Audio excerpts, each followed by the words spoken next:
Hello everyone. So in today's problem we're asked to find the function f such that x times f of x plus f of 1 minus x is equal to x, and this of course has to happen for all x in the set of real numbers. So the first thing I'm going to do is use a little trick that is very common in this sort of equation.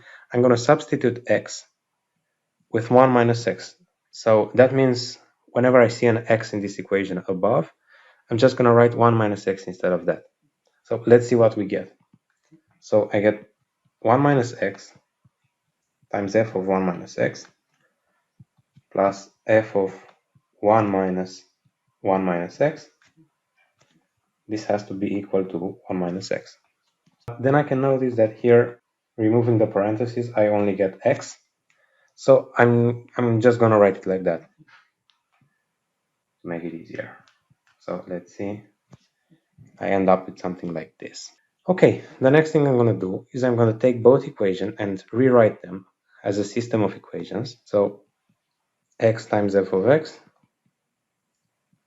plus f of 1 minus x is equal to x, and I'm going to write it like f of x plus 1 minus x, f of 1 minus x. This has to be equal to 1 minus x. And next, I'm going to take the term above, I'm going to multiply this by 1 minus x because I want to reduce these terms. I want to subtract the first equation from the second one, and I want to be left with only an equation in terms of f of x as well as f of 1 minus x. So I'm going to get something like this. The first equation is going to be x times 1 minus x times f of x plus 1 minus x f of 1 minus x, and this has to be equal to x times 1 minus x. Okay, and I'm just going to rewrite the second equation since nothing has changed, but it's going to be useful to me to see them as a pair for what I'm about to do. So there we go. Okay, and then I'm going to subtract them. So it's better if I subtract the second equation from the first one. That would actually mean that x times 1 minus x times f of x plus minus f of x, this will be equal to, we have to subtract everything that's in the right side of the equal as well. And we're going to be left with that, x times 1 minus x minus 1 minus x. So I'm going to write it as x minus x squared times f of x, but it's actually better to just write it as x times f of x minus x squared times f of x minus f of x equal to x minus x squared minus x and minus 1, and plus x. And I'm going to be left with, I'm going to factor out an f of x right here. So I'm going to get x minus x squared minus 1.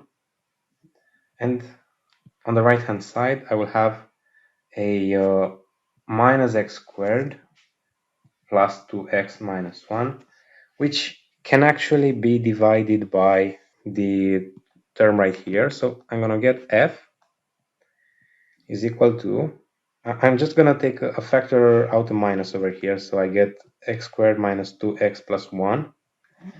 And on the denominator, I will have x minus x squared minus 1.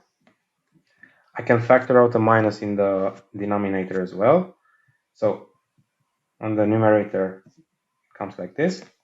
And on the denominator, I have x minus times x squared minus x minus 1 plus 1, and the minuses both cancel out. So I will be left with f of x is equal to x minus 1 squared over x squared minus x plus 1. And the last thing I want to do, the exercise is basically over, but the last thing I want to do is check that this function is indeed defined on the whole set of real numbers. So by that I mean the denominator doesn't cancel out. So here is an equation in terms of x which may or may not be equal to 0. So let's check that. X squared minus x plus 1 has to be equal to 0. So notice that this is a second degree equation, and we can actually use the quadratic formula to solve it. And I'm going to get delta is equal to minus 1 squared minus 4 times 1 times 1. This is going to be negative. It's going to be minus 5.